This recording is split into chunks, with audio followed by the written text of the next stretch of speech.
Welcome to Hungry Dads, your guided tour through the delicate and often overwhelming balancing act between food indulgences and social acceptance.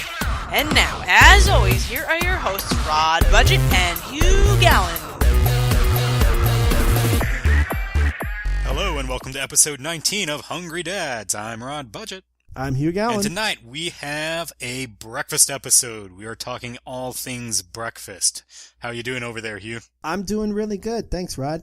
Before we talk about the breakfast, I just wanted to hit a couple points to follow up from actually our last two episodes. In episode 17, I talked about my holiday eating and how I just couldn't get away from the kids. And then you, in episode 18, did a really excellent expansion of that idea, eating around the kids, the hypocritical dad, and how you didn't want to share food with your kids.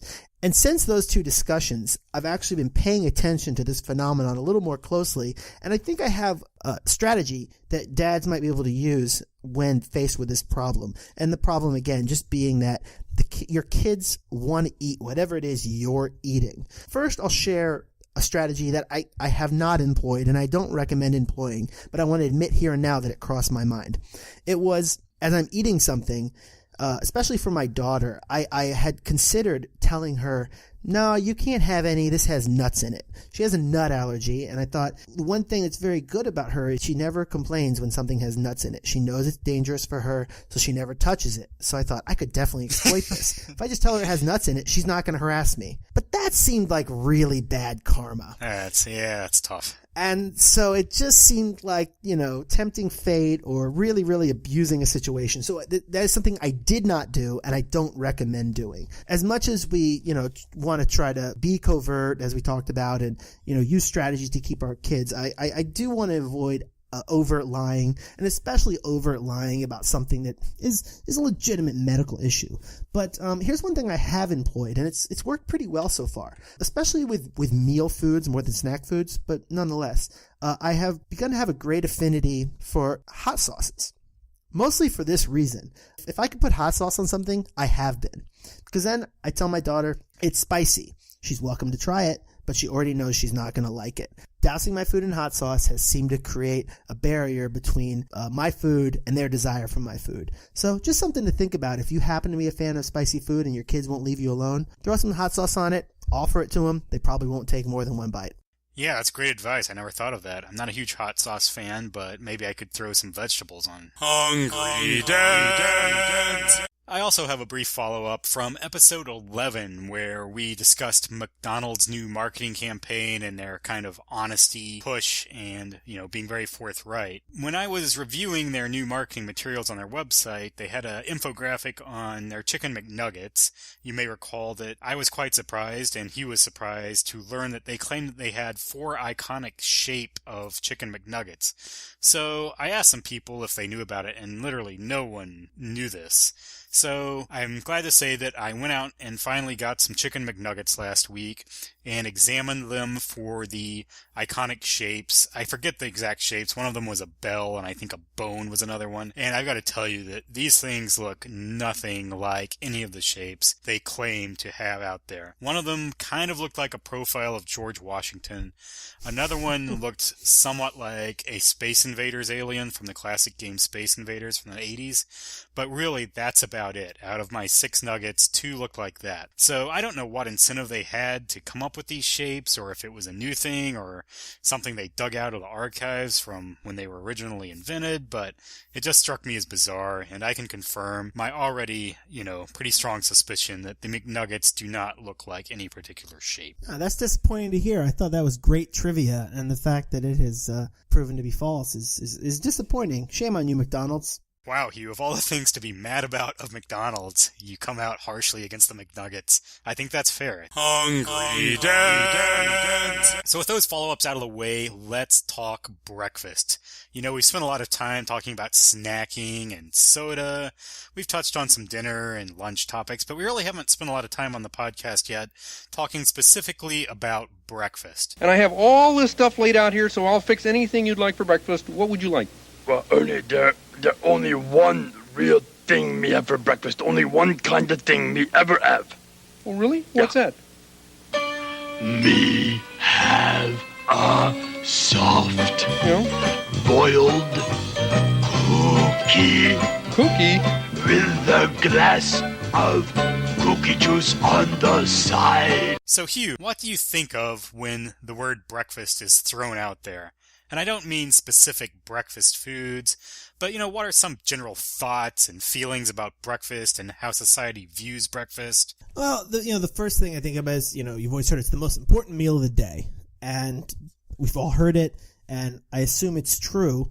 And then if I think just one more step beyond, I do think about the types of foods that we have for breakfast, and they tend to most often be very delicious. That could be a very convenient thing in that we claim it's so important, and we're kind of allowed to eat a lot of things that really aren't that good for you. A lot of breakfast foods are high in fat, high in calories. The donut, the sausage and eggs, this breakfast cereal even. These aren't healthy things, but yet we've, as a society, accepted them for our most important meal of the day. Yeah, I think you hit right on what I was going for there, and we'll delve into some of those thoughts a little bit more. So yeah, I was hoping you would get what I think most people think of when breakfast is thrown out there. Hey, it's the most important meal of the day. Did you eat breakfast, Rod? Did you eat breakfast? You've got to eat breakfast. If you don't, you're going to be cowering in a corner, shaking by lunchtime. And for a while, when I was younger, I rebelled against breakfast just because of that.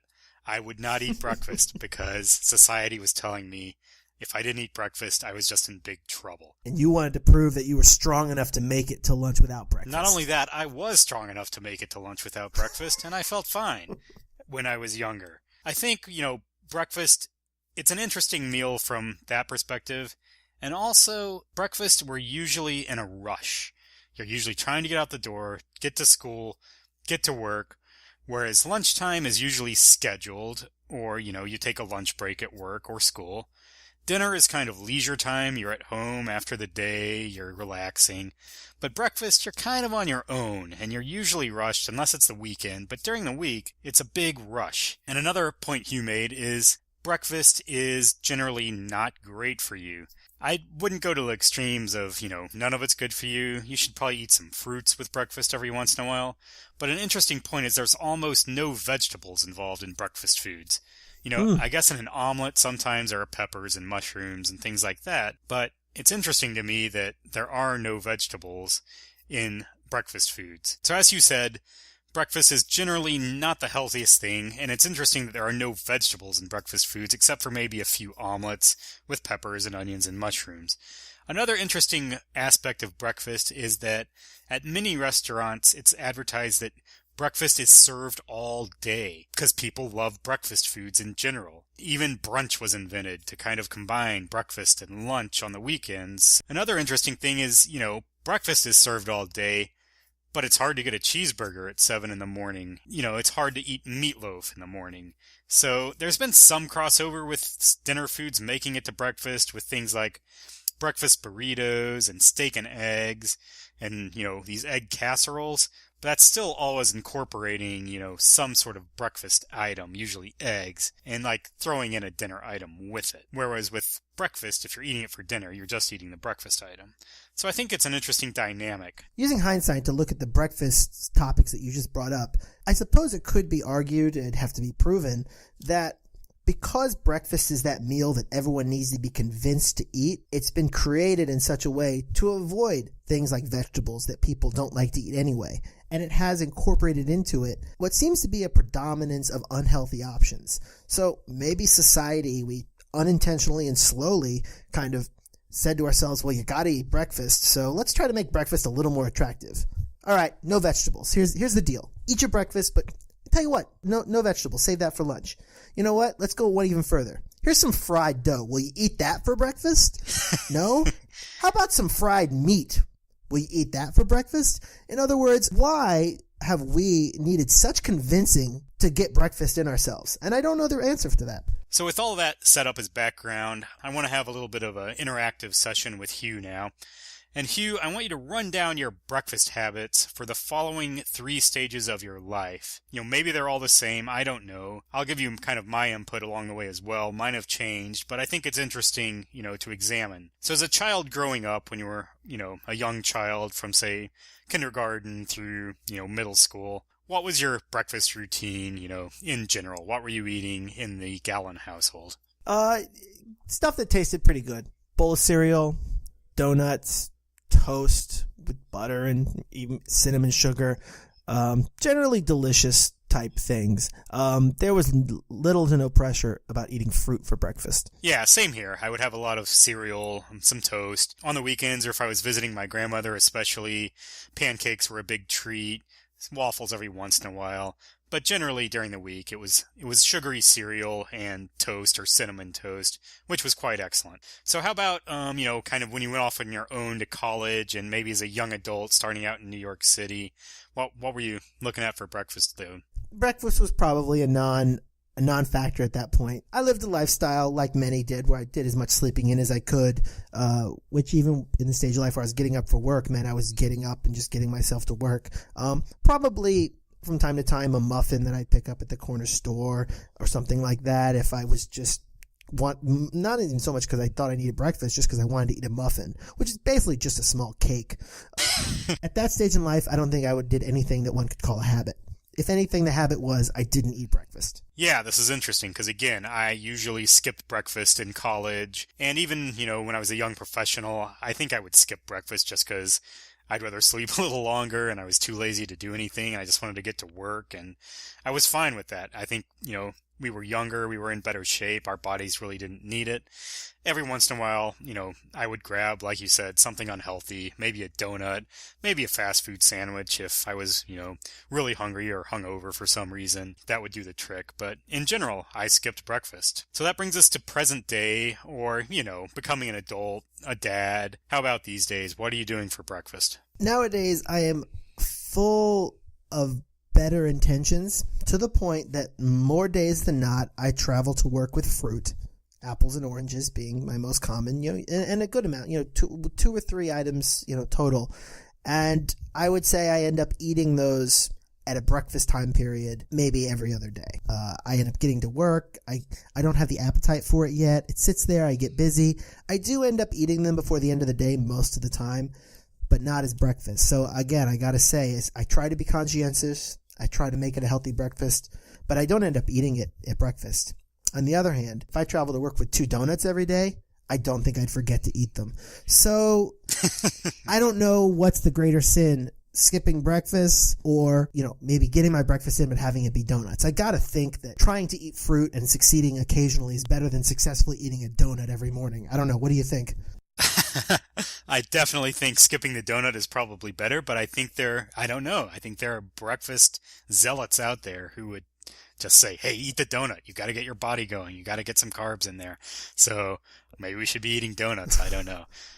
But yeah, that's interesting. I mean, I think we're in the same boat. As a dad, I try to be healthier. I eat fruit. I'll even eat the egg beater egg whites every once in a while in the microwave. They're not too bad. Or a protein bar, something like that. I try to stay away from donuts and pastries and do so pretty consistently, but I do make a point to eat something every morning, now that I'm a little older and wiser. It's interesting that our life stages and breakfast kind of mirror each other, and I don't know if that's true throughout society or if it's a male thing versus a female thing, but I assume that's pretty standard, throughout society, that as you get older, you get a little healthier, and as you're younger, you kind of ignore breakfast. And if you're a kid of the 80s, you just eat a bunch of sugar. So all that brings me to a problem that I see in breakfast, and I suppose it's a good problem to have. When I go out to eat for breakfast, which I love to do on the weekends, but especially at like a big diner that you would find in New York City, I cannot decide what to get. These menus are just sections and sections of omelets and eggs and pancakes and French toast and breakfast sandwiches even, and cold cereal and oatmeal. I mean, it's out of control, and I think this is a really big point about the breadth of breakfast. There's just so much out there, and it's all so different. French toast or an omelet? Like, come on, what am I supposed to do here? So Hugh, when you're at one of these large New York City diners, do you have the same problem? If not, what part of the menu are you going for first? What are you looking at? What are you looking for? Just tell me your overall strategy with a giant breakfast menu. If I'm at a place that offers a special, I'm going right for the specials. I maybe won't even open the menu. They've got that thing stuck to the piece of paper stuck to the front of the menu that tells you what the specials are for the day. I'll go for that. Maybe it's sourdough pancakes. Maybe it's a Western omelet.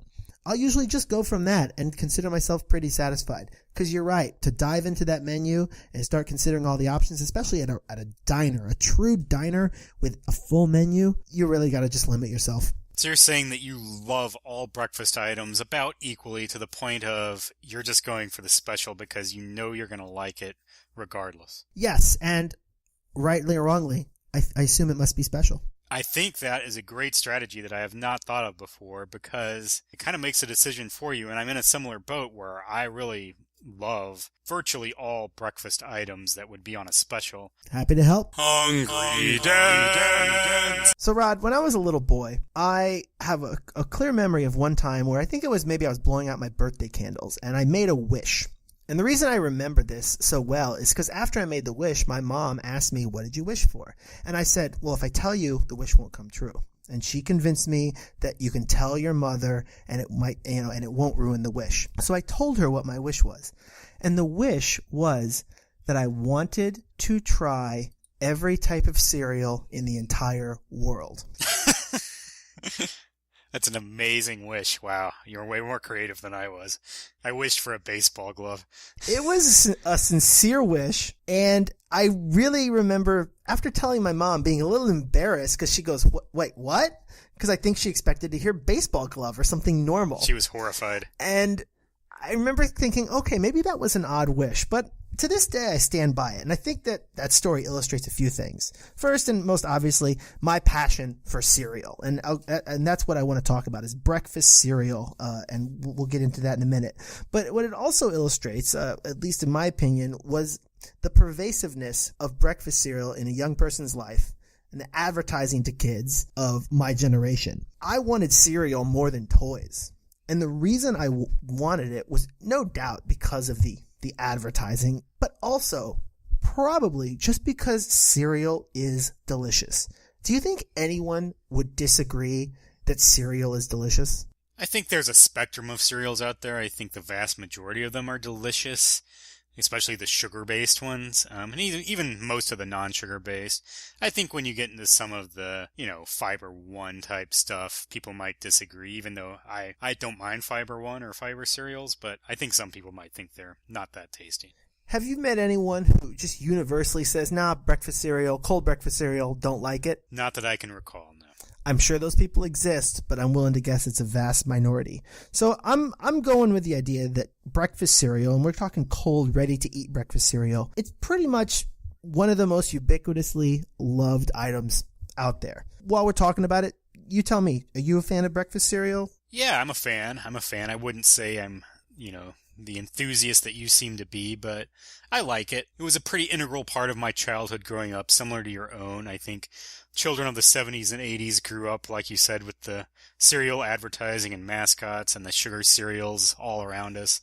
So more so as a kid, I have fond memories of cereal. As I've gotten older, I've tried to be a little more healthy with the cereals, so I wouldn't consider them a treat necessarily, but I still enjoy cereal, and I'll even eat it for dinner from time to time, and it makes a decent dinner. Here we've talked about how a hungry dad might justify a poor eating choice, or how to trick your wife or even yourself into thinking that a bad eating choice is in fact a good eating choice. And that's kind of been a theme we've talked about a lot, is justifying certain eating habits. And I think cereal is a very fundamental version of that concept. Breakfast cereal is generally delicious, and it's generally not healthy, at least as compared to healthy options. So I think cereal really fits into a category of that kind of, we're all justifying it to ourselves. As a society, we've accepted it as a legitimate, healthy option. But if you ever watch those commercials, it's always described as part of this healthy breakfast. Have you ever seen those commercials? And in the end, they show a picture of a bowl of cereal with a glass of orange juice and an apple and, some vitamins and everything else. This healthy breakfast is healthy, I think, in little to no part because of the bowl of cereal in the middle. But it's part of it. It's part of it, exactly. Just a part of a healthy breakfast with all this other stuff surrounding it. Exactly. And when I picked up that little linguistic trick, even as a kid, I saw it for what it was. But I am not here to bash on cereal. Far from it. I am here to honor it. In honor of cereals tonight, I want to do the Sweet and Ready to Eat Breakfast Cereal Bracket Challenge.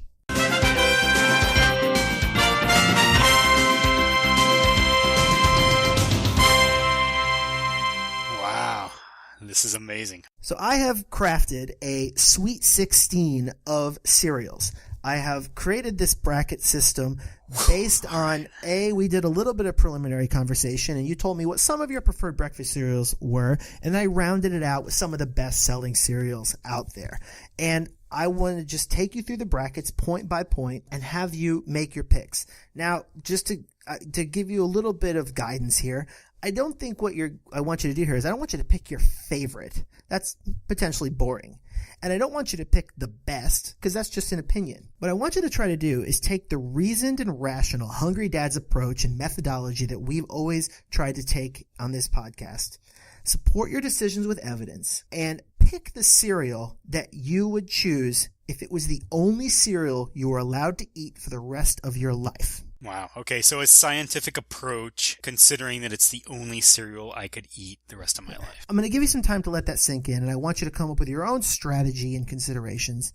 But while you do that, let me give you a few thoughts from what I might do or what you might want to think about doing. First, as I give you each round, compare and contrast each bracket and focus on the current matchup and think about what's important to you. And as a broad strategy, what you might want to think about is overall, if you want to pick an unhealthy option that you would enjoy and basically could utilize as a treat for yourself, or do you want to pick a healthy option that you would potentially eat a little bit more often but still enjoy? To help you out just a little bit, on two occasions at your request, I will give you some nutritional information on the cereals if it's pertinent and important to you. Are you ready for the Sweet and Ready to Eat Breakfast Cereal Bracket Challenge?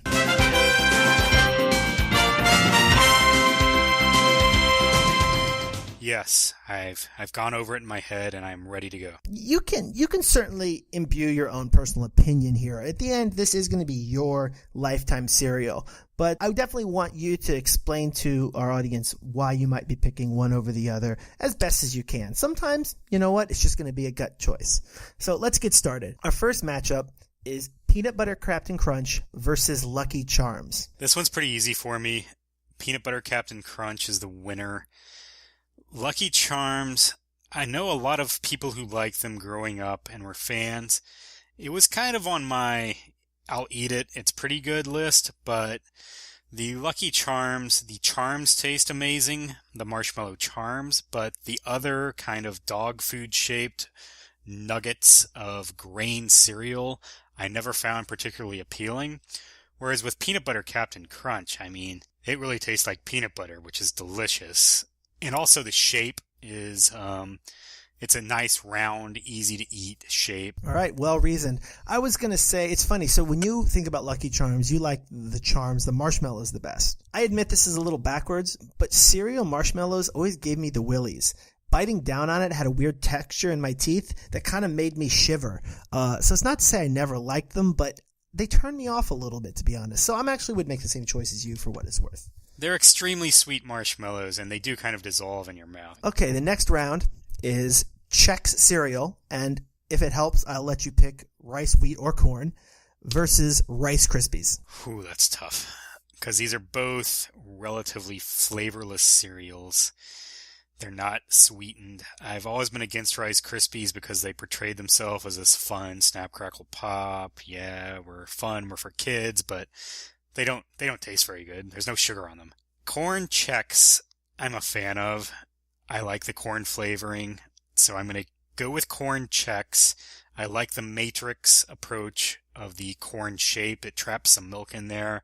Again, I think as I talk this out, I'm a bigger fan of larger cereals where the individual pieces are larger. I feel like they're probably similar health-wise. Corn Chex may be a little worse because corn's not great, but I'm going with the Corn Chex. Interesting. Rice Krispies, a classic, knocked out in the first round. It's a classic, but should it be? It does snap and crackle and pop, but come on. This is 2015. We could be making cereals that change color on command. That's all it has going for it. It doesn't really taste good. It gets mushy in the milk. I'm not a fan of Rice Krispies. Ooh, tough review. Next round, we're going to get into a category of O's versus O's. This is Fruit Loops versus Cheerios. And again, I'll let you pick either plain or honey nut for your Cheerios. Fruit Loops versus Cheerios. Okay, yeah, this is a good one. The O's. I think this is going to be the first one where I take health into consideration because I do think plain Cheerios are quite a bit healthier than Fruit Loops. The plain Cheerios don't have any added sugar, and I'm kind of a pretty big fan of plain Cheerios. Actually, Mrs. Budget is a huge fan of plain Cheerios, and as I got to know her, she kind of got me hooked on them. And if I eat cereal for dinner, that's generally what I'll have. They taste pretty good to me, and they're somewhat healthy. They're filling. Fruit Loops are good. I'm not here to bash Fruit Loops, but they have a high sugar content, and it's a tough matchup for Fruit Loops to draw because I'm a bigger fan of plain Cheerios than most, so I'm going with the plain Cheerios. Not here to bash Fruit Loops, but clearly here to bash Rice Krispies. That is true. I will bash Rice Krispies. Plain Cheerios moves on. Next round, Raisin Bran versus Honey Bunches of Oats. Okay, these are both sweet cereals. I'm going to take a lifeline and ask for the nutritional information. We're talking about 1 cup portions for each. Your Raisin Bran has 172 calories and 1 gram of fat. Honey Bunches of Oats has 168 calories and 3.5 grams of fat. So marginal difference in the calories, more than triple the fat in your Honey Bunches of Oats. Could you give me the carbohydrate count? Do you have that handy? I do. Raisin Bran is going to have 5 grams of carbohydrates. Hello, this is Hugh Gallen, and I'm interrupting episode 19 for a post-production editor's correction and apology. I shared some grossly inaccurate carb information about Raisin Bran at this point in the episode. We at Hungry Dads would never intentionally mislead our audience, so I must clarify at this point that Raisin Bran has 46 grams of carbs, not 5. As you'll hear, this bad information affected Rod's decision-making process. To hear my formal apology, how this mistake was made, and Rod's views on the true carb information, please check out episode 20 of Hungry Dads. Now, on with the show. Honey Bunches of Oats has 32.2 grams of carbohydrates. Wow. I always thought Raisin Bran with the raisins would have more carbs because even though it's a fruit, it's sugar. So based on the carbs, I'm going to go with Raisin Bran. I like both cereals. I actually like Honey Bunches of Oats probably slightly better, but given the fat and the carbs, I think this is one where I've got to go with a Raisin Bran. I like Raisin Bran. I can eat it pretty often with that nutritional information in my pocket. So yeah, Raisin Bran. All right. Flake versus flake. Cornflakes versus Frosted Flakes. Go. Wow. Okay. This is interesting. I don't want to use another lifeline yet. I like both a lot. I like the taste of Frosted Flakes more because they are frosted, obviously. As I said with the corn Chex, though, I like the taste of a good corn cereal. I've got to go with Frosted Flakes, though. Frosted Flakes are delicious. It's just sugar on a little flake, and I know it's not healthy, but it just tastes a lot better. Even though Corn Flakes aren't bad, but they're a little bland, and Tony the Tiger, I think, is a great cereal mascot. They're great, and I'm going to go with them. So I feel like at this point in the early rounds, you're still diversifying your choices. I don't feel like you've committed yet to healthy options versus tasty options. Seems like you still want to parse that out for the next rounds. Am I correct in thinking that? Yeah, I think the strategy I'm taking is I'm literally taking each matchup, side by side, not thinking in big picture, but trying to do a fair analysis of each matchup as they match up against each other. Matchup number 6. Kashi Go Lean Crunch versus Frosted Mini Wheats. Frosted Mini Wheats I have not had in a long time, but I remember them being pretty good. I mean, they're frosted again. It's another frosted cereal. It's an interesting cereal in that the mini wheat is, I think, very high in fiber and very good for you, but then they throw on the sugar. Go Lean Crunch, I've had quite a bit. It's tasty. It's kind of marketed as somewhat organic and healthy, but it's very sweet, so I don't really think it's that healthy. Do I want to use a nutritional thing here? I think they're similar. I'm going to go with the Kashi Go Lean Crunch, acknowledging that it might be slightly less healthy, but it's a filling cereal again, although so is Frosted Mini Wheats. But I don't know, there's something about the hay bale look of the Mini Wheats that kind of throws me for a loop. And from what I recall, the frosting doesn't last that long in each bite. I think you get a little burst of sugar and then it goes away and then you're chewing on the hay bale of mini wheat for a long time. So I'm going with Kashi Go Lean Crunch. For what it's worth, I think you made the right call there. I feel like Frosted Mini Wheats, as far as this frosting's ability to correct the flavor, I don't think it actually does that much. Yeah, there's a lot of chewing involved after that initial sweet burst. 2 more matchups in this first round. We have Fruity Pebbles versus Cocoa Pebbles. Oh, that's just wrong. That's wrong. Wow, these are both childhood favorites. I'm assuming the health is similar. They're both unhealthy. They both taste absolutely delicious. The Fruity Pebbles will turn your milk a pinkish color. The Cocoa Pebbles will turn it into chocolate milk, basically. I'm going with the Cocoa Pebbles based on the fact that I can drink chocolate milk afterwards, and that'll be a treat as well. Okay. Final matchup in our first round. Cracklin' Oat Bran versus Cinnamon Toast Crunch. Cinnamon Toast Crunch. I know it's much less healthy, but it's just, taste-wise, it's hard to beat. So I'm just going straight taste with this one. Cinnamon Toast Crunch. I was hoping it would show up because, at least in the first round, I want to jump all over that one because for pure taste, that's right up there in my top 1, 2, or 3. Okay. So let's just jump right into the next round. I don't know if you remember, but now we have Peanut Butter Captain Crunch faced up with Corn Chex. What do you do? Yeah, okay, we have a classic unhealthy versus healthy-ish cereal confrontation. The Corn Chex Matrix shape is very appealing to me as I picture it. I love the milk that kind of gets trapped in there, and it's hearty. The Peanut Butter Captain Crunch is more of an air cereal, puffy, not super filling, but super delicious. I'm going with Peanut Butter Captain Crunch. Wow, you had me. I thought you were going another way with that. I threw everybody for a loop there. You did. Okay. Plain Cheerios versus Raisin Bran. This is another interesting matchup. 2 healthy-ish cereals. I've given my thoughts on both, I think. I think I'm a fan of both.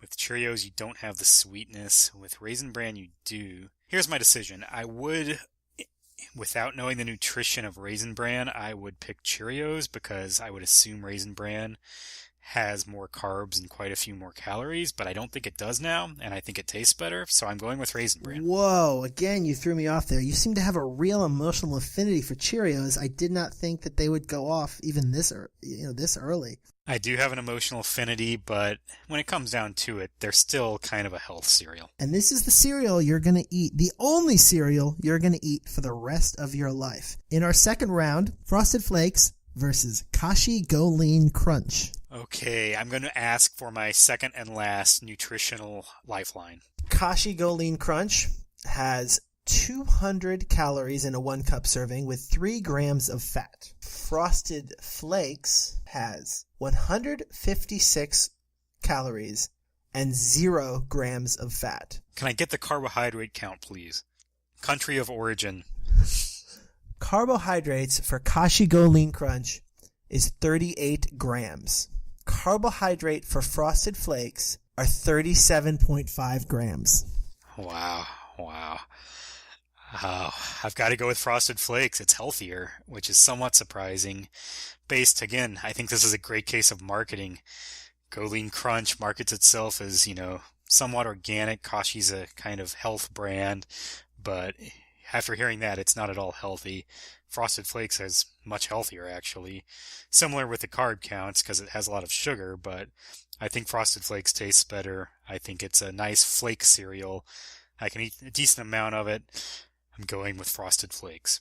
I think you wisely used your nutritional lifeline there. That one really helped. But now you're out, and you've got to go the rest of the way blind nutritionally. Good luck. Thank you. Final matchup of round 2. Cocoa Pebbles versus Cinnamon Toast Crunch. Okay, these are two delicious cereals. I kind of wish I had my nutritional thing, but I'm assuming they're both terrible for you. They both leave wonderful milk residue as well. I mentioned the chocolate milk, but the Cinnamon Toast Crunch leaves the thick cinnamony milk residue. I'm gonna go with Cinnamon Toast Crunch based on the fact that it holds up better in milk. I found with the Pebbles cereals, both fruity and cocoa, that they get soggy fairly quickly. So if I'm eating this for the rest of my life, there's going to be times when I want to enjoy it more than just, scarfing it down. Those toast pieces are pretty hearty. They'll absorb the milk versus just getting soggy. Cinnamon Toast Crunch. Okay, we have our final four. Let's see if we can get this down to the championship game. Whew, man. Matchup, Peanut Butter Captain Crunch versus Raisin Bran.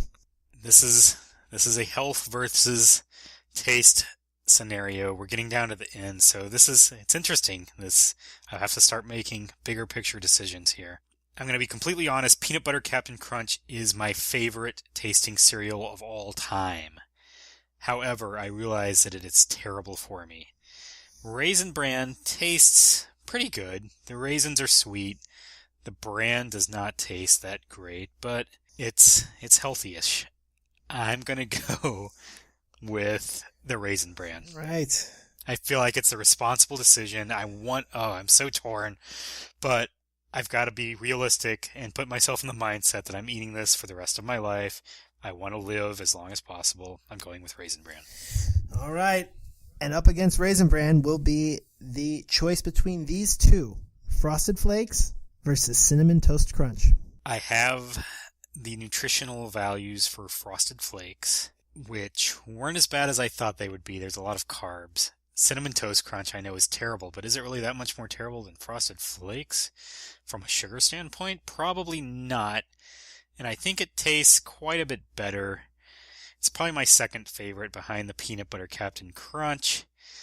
Tony the Tiger is a great guy, though. I'm going with Cinnamon Toast Crunch. Okay. So you have set yourself up for the perfect battle between a healthy taste and an unhealthy taste. I wouldn't say they're the extreme on either end, but they are certainly on those opposite ends of the spectrum. So I'm sure you've already been keeping track, and for the rest of your life, one cereal only. Is it going to be Raisin Bran or Cinnamon Toast Crunch? I've made my mind up, and I think it's a rational decision, and listeners who have been following closely might know my decision. I revealed that Peanut Butter Captain Crunch was my favorite tasting cereal of all time, and Cinnamon Toast Crunch was my second favorite. So I could not justify taking Cinnamon Toast Crunch over Raisin Bran at this point, based on its taste. And I think, getting that Raisin Bran nutritional value and being surprised at how little sugar was in it kind of puts it over the top from the perspective of, I think it's a tasty cereal. I think it's obviously not as tasty as a straight up sugar cereal, but I think it tastes good. I think it's somewhat healthy.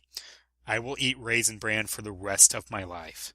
Rod, I think you really made a good choice here. The overarching thought on breakfast cereal is even the healthy ones are quite delicious. Once you get down to it, make yourself a bowl of Raisin Bran, put some milk in it, and eat it, and ask yourself, are you going to want another bowl? And the answer will be yes. Breakfast cereal is delicious. So if you've got to narrow yourself down to one, you're already within a category of deliciousness for the most part. So you may as well go healthy. I completely agree. I don't think you'll be depriving yourself by having Raisin Bran for the rest of your life. I'm glad you feel that way, because I got to tell you, that was the hardest decision of my life. Both the Peanut Butter Captain Crunch and the Cinnamon Toast Crunch. Passing those up, I don't know. I'm feeling a little bit torn, but I'm glad you feel that way. You had to betray some real loyalties there. I saw it, and yeah, I feel like I've just gone behind the back of a girlfriend or just slapped somebody down. And a trusted old friend from childhood. Yeah, you've pretty much just renounced for perhaps an older neighbor who you're mildly acquainted with and enjoy their company, but certainly don't have a bank of memories with.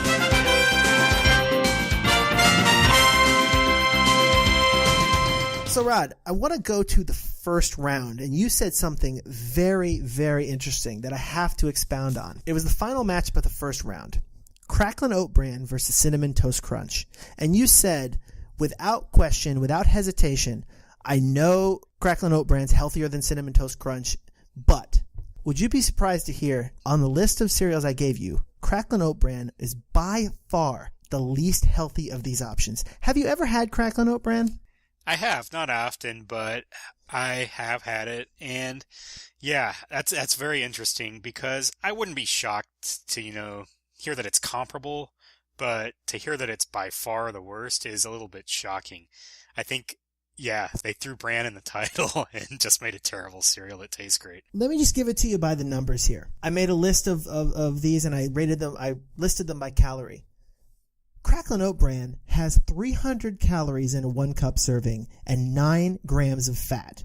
Pick any other cereal and I'll give you the comparison. Peanut Butter Captain Crunch, I'm curious about. Compared to Cracklin' Oat Bran's 300 calories, Peanut Butter Captain Crunch has 150 calories. Compared to Cracklin' Oat Bran's 9 grams of fat, Peanut Butter Captain Crunch has 3 grams of fat. It's like that across the board. The next contender to Cracklin' Oat Bran is Kashi Goleen Crunch with 200 calories and 3 grams of fat. So on the fat, the next lowest is still a third, and the calories are 2/3. Cracklin' Oat Bran is... What isn't Cracklin' Oat Bran? Is it chocolate? Is it bacon? What's giving it 9 grams of fat? I'm so glad you asked, because I went out of my way to check out the Kellogg's website, and I have the description, as per Kellogg's, of Cracklin' Oat Bran cereal. On their website, for their Cracklin' Oat Bran section, they say, and I love reading marketing copy, by the way, it says, how does a cereal get to taste so good? By combining oats, sweetened with brown sugar, flakes of coconut, a dusting of ground cinnamon, a splash of vanilla flavoring, and sprinkled with nutmeg. Delicious sounding, hearty and healthy sounding. They throw the word oat and bran in there. They precede it by cracklin'. It is a delicious cereal. It's completely unhealthy, masked as a healthy option.